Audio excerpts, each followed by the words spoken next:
धनबाद के बलियापुर थाना क्षेत्र अंतर्गत बेलगड़िया टाउनशिप में 17 दिसंबर को हुई एक हृदय विदारक घटना ने न केवल एक परिवार को उजाड़ दिया बल्कि कानून व्यवस्था और पुलिसिया कार्रवाई पर भी गंभीर प्रश्न चिन्ह खड़े कर दिए हैं। महज 9.5 वर्षीय मासूम दिव्यांश की छत से धक्का देकर कथित तौर पर की गई हत्या के बाद उसके पिता आज तक इंसाफ की गुहार लगाता दर दर भटक रहा है। पीड़ित पिता का कहना है कि 17 दिसंबर को उनके बेटे दिव्यांश को साजिश के तहत छत से धक्का दिया गया, जिससे उसकी मौके पर ही जानलेवा मौत हो गई। इस घटना के बाद उन्होंने तत्काल बलियापुर थाना में शिकायत दर्ज कराने की कोशिश की, लेकिन पुलिस ने हत्या का मामला दर्ज करने के बजाय इसे अज्ञात मामला बताकर मामले को कमजोर करने का प्रयास किया। हैरानी की बात तो यह है कि घटना को हुए लगभग 3 सप्ताह बीत चुके हैं। आज 7 जनवरी हो चुकी है, लेकिन अब तक हत्या से संबंधित कोई ठोस प्राथमिकी दर्ज नहीं की गई है। बेटे को खोने के बाद एक पिता के लिए सबसे बड़ा सहारा न्याय होता है, लेकिन यहाँ हालात इसके उलट नजर आ रहा है। पीड़ित पिता ने पुलिस से निराश होकर न्यायालय का दरवाजा खटखटाया ताकि उन्हें अपने बेटे के लिए इंसाफ मिल सके। इसके साथ ही उन्होंने मीडिया के माध्यम से भी अपनी आवाज उठाने का फैसला किया है ताकि उनकी पीड़ा समाज और प्रशासन तक पहुंच सके। पीड़ित पिता का दर्द छलकते हुए कहना है कि अगर मेरे बेटे के साथ ऐसा हुआ है और फिर भी पुलिस हत्या का केस दर्ज नहीं कर रही तो आम आदमी न्याय की उम्मीद आखिर कैसे करे। उन्होंने आरोप लगाया कि मामले को अज्ञात बताकर रफा दफा करने की कोशिश की जा रही है, जिससे असली दोषी बच सके। यह मामला केवल एक बच्चे की मौत तक सीमित नहीं है, बल्कि यह दर्शाता है कि किस तरह एक आम नागरिक वह भी अपने मासूम बेटे को खोने के बाद न्याय के लिए संघर्ष करने को मजबूर है। सवाल यह है कि जब एक नाबालिग बच्चे की संदिग्ध हालत में मौत होती है तो पुलिस की प्राथमिकता क्या होनी चाहिए? क्या बिना गहन जांच के मामले को अज्ञात बताना न्याय संगत है? इस पूरे मामले में जिला प्रशासन, पुलिस विभाग और संबंधित अधिकारियों की भूमिका पर सवाल उठ रहे हैं। पीड़ित परिवार को न्याय कब मिलेगा, दोषियों पर कार्रवाई कब होगी, या फिर एक पिता की यह गुहार भी फाइलों में दबकर रह जाएगी, या आने वाला समय ही बताएगा। फिलहाल दिव्यांश के पिता अपने बेटे के लिए इंसाफ की उम्मीद लगाए हर दरवाजा खटखटा रहे हैं और समाज से यही अपील कर रहे हैं कि उसकी आवाज को दबने ना दिया जाए। एक पिता इंसाफ के लिए दर दर भटक रहा है और खासकर वो इंसाफ कब मिलेगा यह कहना मुश्किल है, लेकिन सबसे बड़ी चीज़ है कि थाने के चक्कर लगाने के बाद अब वो न्यायालय पहुंच चुका है और यह उम्मीद है कि अब न्यायालय से उन्हें इंसाफ मिल सकता है। और सबसे बड़ी दिक्कत ये है कि आज जो सिस्टम है खासकर वहाँ से उसे इंसाफ नहीं मिल पा रहा है, जिसके वजह से न्यायालय तक पहुँचना पड़ रहा है। 17 दिसंबर को एक 9.5 साल के बेटे की मौत हो जाती है और मौत के बाद वह दर दर थाने से लेकर हर जगह के चक्कर लगा रहा है ताकि उस मामले को दर्ज किया जा सके और उसे इंसाफ मिल सके। आज वो पिता हमारे साथ हैं और इस वक्त हम धनबाद न्यायालय में खड़े हैं और धनबाद न्यायालय में उनसे हम सीधे जुड़ेंगे और उनके जो दर्द है, क्या दास्तां है, उसको समझने की प्रयास करते हैं। क्या मामला है, सबसे पहले यह जानने का प्रयास करते हैं। क्या हुआ था, आप आज धनबाद न्यायालय पहुँचे, क्या मामला है?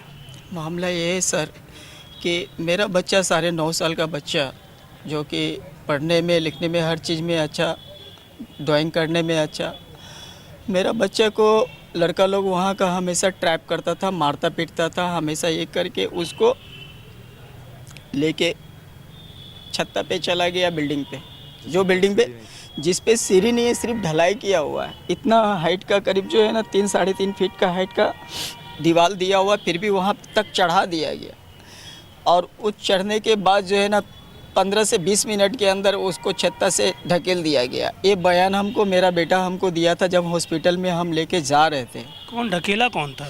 उसके साथ श्याम पासवान का बेटा था। उस लड़का का नाम हम जानते नहीं है।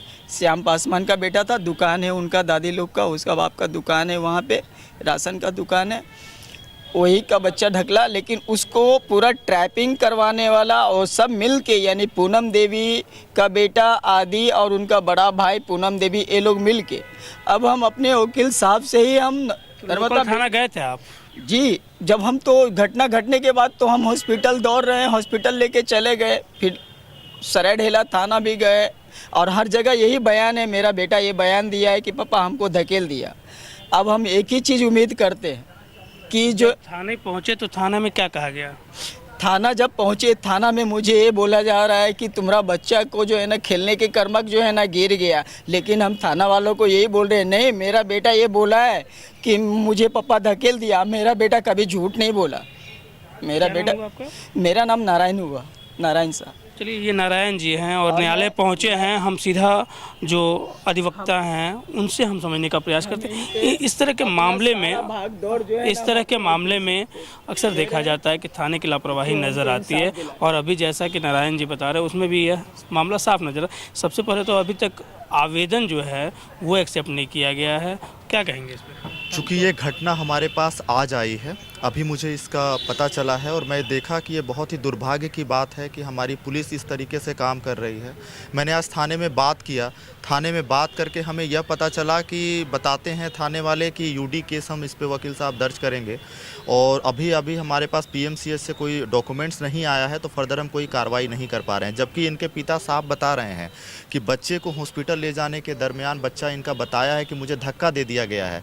उसके पहले एक बच्चे और उनकी माता इसे धमकी दे रही है कि मैं तुम्हारे, कई बार धमकी दे रही है, ये बता रहे हैं कि मैं तुम्हें या तुम्हारे बच्चे दोनों में से किसी एक को जान से मार दूंगी या ख़त्म कर दूंगी किसी भी तरीके से।